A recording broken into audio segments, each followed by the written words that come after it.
Hey everyone, it's Ben Hardy here, and in today's going to be reviewing a turbo 4-cylinder Silverado to see if the 4-cylinder is worth getting.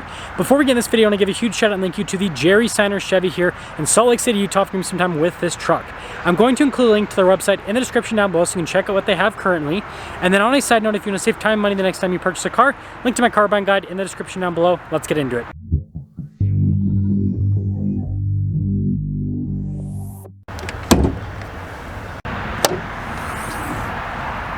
Under the hood, we have a turbocharged 2.7 liter 4-cylinder that goes through an 8-speed automatic transmission. Fuel economy is 17 around town and then 19 on the highway, with power outputs being 310 horsepower and then 430 pound-feet of torque.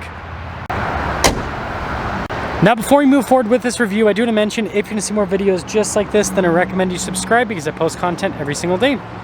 So starting with the hood, you guys can see we've got quite a few body lines and then it's raised in the center. And then popping down below, look at the headlight design and then look at all this chrome trim here, and then also down below at the bumper area, and we do have tow hooks on the front end. And putting it all together, I think for more of a entry-level package, not full on entry-level, but close to entry-level, it looks good. Now coming on the side here, our tire wheel setup is 265, 65, 18 in the front and over in the rear. And then you guys can see here with the wheels, you got the silver there on the top of the Chevy bow tie in the center. And then here's a quick look at the Silverado badge. Then you guys can see chrome with the mirror caps. Then notice the door handles are body painted. Then you got the 4x4 decal there on the back. And then here is your full side view with this Silverado. And then here's a quick look at the key fob. We have our lock and unlock function. We've got the remote start. We got the tailgate drop down as well as the Silverado logo on the back. Now taking a look at the tailgate, you guys can see we've got protection from the factory. No bed liner with this one, but that's always easy to add in. And then you guys can see we've got some outlet action and then some LED light action as well. And then with the tailgate itself, it's actually super light. Got the more baseline taillights here, and then you guys can see some bumper step action down below. And then we do have chrome on the bumpers. And putting it all together, let me know what you guys think about the looks here on this LT. Now taking a look at the door panel, you guys can see soft touch here, and then look at the wood trim, and then also you can see the stitching and everything. And I love the padding here, I think that looks great. And then taking a look at the seats themselves, you guys can see cloth all the way down, and then do you have the under seat storage on top of that. Now taking a look at the legroom, it's actually really good back here. We've got some storage right there, and then we have some vent action down below, as well as some charging ports and headroom. It's good. Now taking a look at the door panel, you guys can see soft touch here, and then also down below, and then look at the wood trim, and then you got the silver there. And then taking a look at the mirrors, you guys can see the convex mirror right there. And then we've got all of our window controls. Front one is automatic for the driver mirror adjustments. And then payload, 1,966 pounds. And then towing with this is 9,000. Now here's a look at the seat. You guys can see all the cloth trim, power adjustments here on the side. We've got our parking brake here. Drive line select, so notice we have our 4-wheel auto, 2-wheel high, 4-wheel high, and then your drive mode select with your tow haul mode. Light controls right here at the cargo light as well.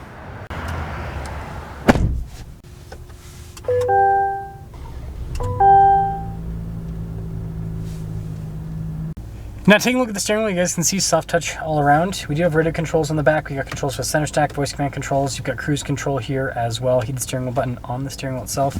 And then your turn signal / windshield wiper stock. And we do have a column shifter here. And notice you can shift the gears yourself if you want. And then here is the digital gauge cluster. You can see you can scroll through some different menus here. And then we got the different drive modes. So, camera. There we go. Sport mode, off-road mode, terrain mode. And then we also have a tow haul mode as well. In reverse, we have a standard backup camera here. Trajectory lines turned with the steering wheel. Resolution on it's pretty solid. And then as for the rest of the infotainment screen, got little side screen right there. But yeah, it responds well. It's got Apple CarPlay and Android Auto. Shortcut bar here on the side, so easy enough to use. And then some analog control stuff down below. And then notice lane departure here. We've got our auto stop start, tailgate drop down, hazard lights, stability control, and then that is to roll down all the windows at once. And then right here you can see we've got our dual zone climate controls, heated seats here for the front, USBs beside that, and then this one has the bench seat configuration. Also there is more storage underneath the bottom portion of the seat. And then there's soft touch here on the dash, which is nice. And then we get the double glove box here. Good storage. Look at the wood trim right there, that's nice. And then there is nice padding there on the outside of the glove box. And then up top we do have a manual mirror dimmer, and then the rear glass is fixed. Now it's kind of hard to see the window sticker because the glare. 2024 Silverado 1500 LT 2FL is what it says in the window sticker. Turbo Max, they won't even say 2.7 liter 4-cylinder anymore. Turbo Max, they're trying to hide that it's a 4-cylinder, I think. But anyways, Total MSRP after all options, $54,495. And let's see how it drives.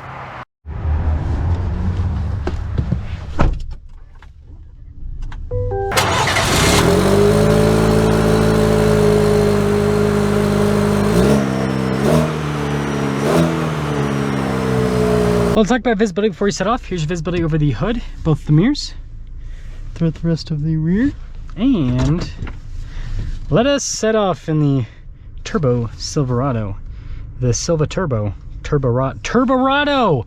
That's what we're gonna call this. We're gonna call this the Chevy Turborado. I like that. I like that a lot.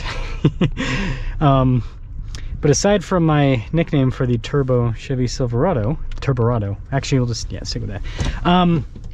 Seats are actually pretty comfortable. They are a bit on the firmer side, so that's something to note. Also, I like the daytime running lights on the Equinox. It's pretty cool.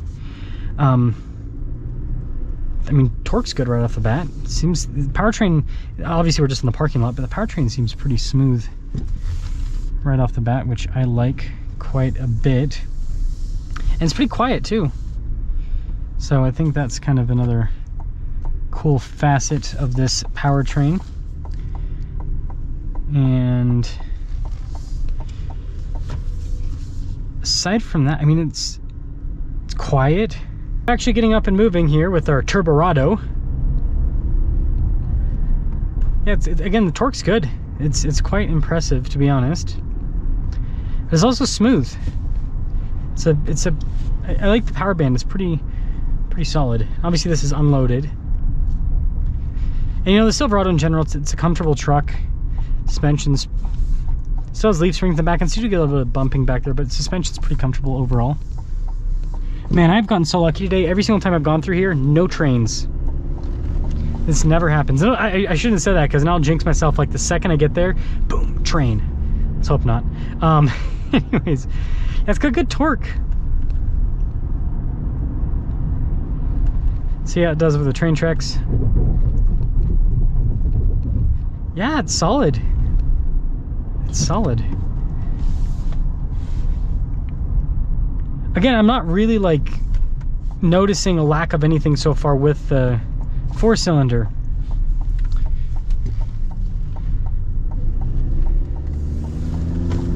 I mean, I did have to get into the revs a little bit there, but you know, the 5.3 V8, I'd have to get into the revs a similar amount, maybe even a little bit more. So yeah, it's crazy. This is a 4-cylinder. Like, you'd think at least, you know, they'd do a V6 or something, but yeah, 4-cylinder in a full-size pickup truck. But it does. I mean, I think it works. Some other stuff about this LT package. I really like this package. This feels, you know, pretty premium for, you know, the price point this is at and the options and everything that's had. Again, dual zone climate, you know, bigger infotainment system, digital gauge cluster, heated seats. It's got a lot of nice stuff. And I will say, despite, you know, some people might have some issues with the engine, like Ford and Ram need to offer something like this again, because you can't get a truck that has options like this at this price point from Ford and Ram anymore. You've got to pay more money. But anyways, let's see how this turbo does. Woo! I mean, it's got some pep in its step, that is for sure. I think it's pretty impressive. So to sum things up, I think the LT package looks good on the outside. Like I said, I think good value with the features you're getting here. And then with the turbocharged engine, it performs well, but there is a little bit of a elephant in the room, and let's go over that. You'd think this would be more economical.